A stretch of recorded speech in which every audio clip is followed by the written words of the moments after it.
But here in Turkey, once called the sword of Islam, here in Istanbul, with the minarets of its 500 mosques piercing the sky, here all the traditions of a great faith were trampled on by one man trying to drag his nation into the Western world of the 20th century by the seat of its baggy Turkish breeches.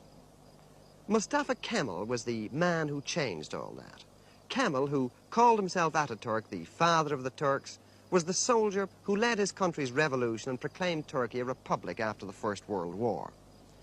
Ataturk wanted no religious censor to strangle the great rush forward into the 1920s, no petrifying theologians to halt progress.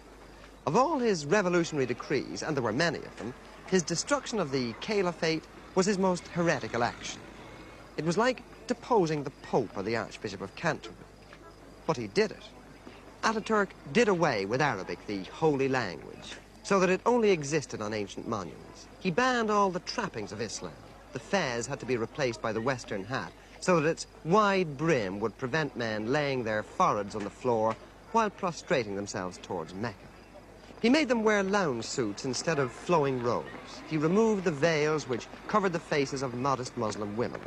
He made them have civil marriage ceremonies.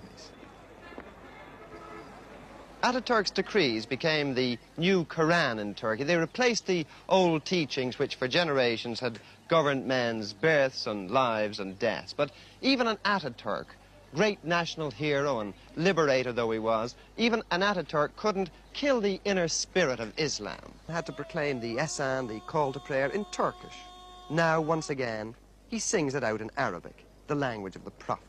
Menderes himself paid dear for his concessions, for his adulteration of the pure milk of Kemalism. There's certainly a revival of Islam in Turkey today. What Ataturk tried to destroy with his codes and his decrees is apparently indestructible. And certainly there are almost daily inroads being made into his policy of official agnosticism.